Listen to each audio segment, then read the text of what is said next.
Hey guys, welcome back to another Archi Diaries video. This week I'm going to be showing you what I've been working on. It's been quite busy because I've also had a thesis submission and we've just submitted our drafts.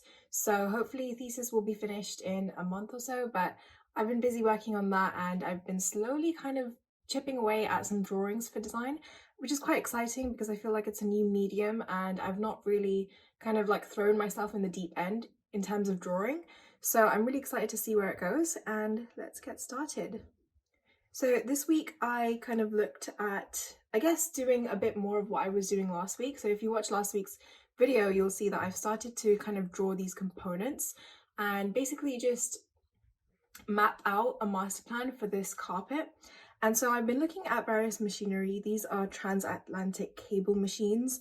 I'm not sure specifically what each one does, but I thought the imagery was quite interesting just to kind of see how each component, starts off with like this massive bulk, comes together to form a single sort of cable. And I'm hoping that I can use this as a reference when I'm thinking about the super loom.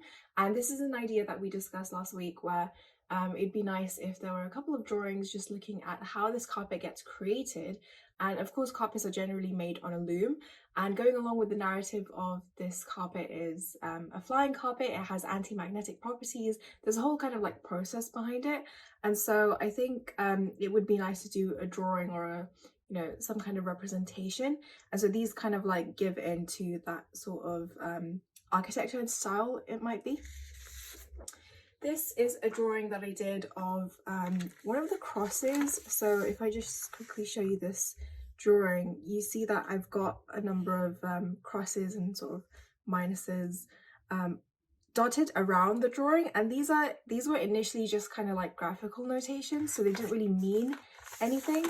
But as the kind of project's been unfolding, I thought actually they could have a function and a purpose.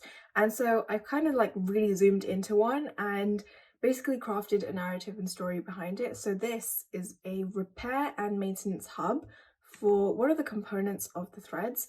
And basically I'm imagining that some threads will just be plain and just be straight, and these are the sort of like foundational threads of the carpet, and so their main function is to fly the carpet, have those magnetic properties, but also kind of like just keep it very sort of sturdy as well.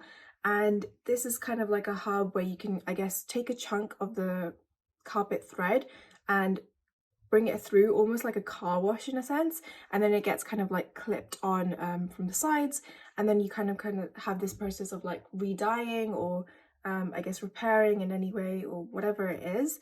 And so this drawing starts to kind of explore that. I think the feedback on this was that the scale feels a little off, and I think it's a reoccurring theme or a reoccurring question is I haven't really thought about the scale of this carpet yet. And initially that was purposely just because I didn't want to get too in my head about, okay, this needs to be this big and so on.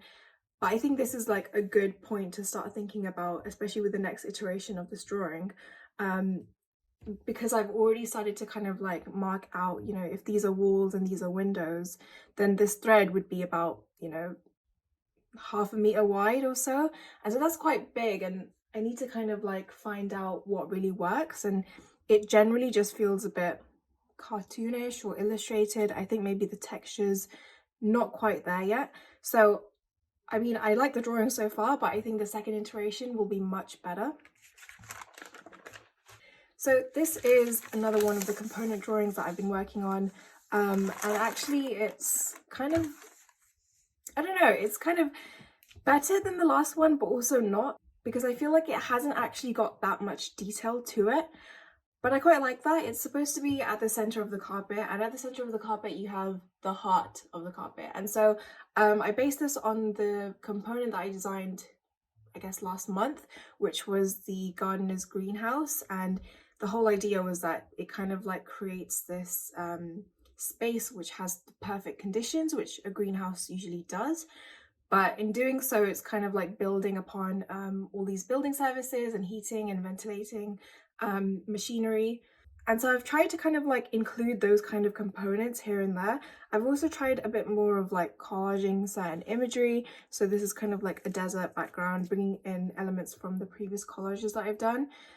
So I guess this one is a sort of like semi-successful one. I do quite like that it does have the same language as the previous one, so that's really good, and I do want to keep continuing that. I'm not sure how many component drawings I'll do, but hopefully I can just keep going with it and keep, you know, trying out new ideas. This is a collage that accompanies this one. So this is a collage, a very sort of like basic one of what I imagine the super loom to look like. So here you have like this carpet, you know, continuing or being built, I suppose. And this area is basically the factory or the loom, I suppose. I think the feedback from this one was that the language, although it feels the same, it almost feels too similar. And so it might be better if there's some kind of like distinction or some kind of way of knowing where the sort of carpet starts and ends, I suppose. And then this one is kind of like zooming in on one of these areas. But again, we talked about a number of different ideas for it, which I quite liked. So I think I'm going to kind of like try and merge those two together, maybe try a sort of axonometric or a section view next time. And then also maybe like draw on top of this to kind of like continue that drawing streak that I've got going on at the moment. So yeah, those were quite successful. I quite really like enjoyed doing those as well. And then finally we have another test collage that I've done. Last week I tried this simply in Photoshop. This week I've actually mapped a rectangular plane, used I believe it's called the Clothworks plugin in SketchUp to kind of like get that sort of fabric material onto a previously built terrain that I imported from the warehouse, and then again gone into Photoshop and adjusted it. It's kind of worked, kind of hasn't. The only kind of like successful thing from this, I would say, is the shadows, which turned out really nice. But apart from that, you can see over here it's not quite like worked as well, and again doesn't really sit in the landscape as well either, I feel like, because the file was so huge, and I tried scaling it too. It just didn't really like catch any of those like nice details that I wanted, but that's totally fine. Again, it's just a test, and I think for the weeks coming, especially this month, I think the focus is to continue with the drawings and see where that goes, and then maybe after that we'll start thinking about modeling this and doing more collages like this to actually build up the carpet city. So that's been what I've been up to this week, and I hope you enjoyed the video. If you do have any comments or questions, please leave them down below. And as always, you can keep up with my work on Instagram too. It's 2.scale. So yeah, I hope you all have a lovely week and take care. See you in the next one.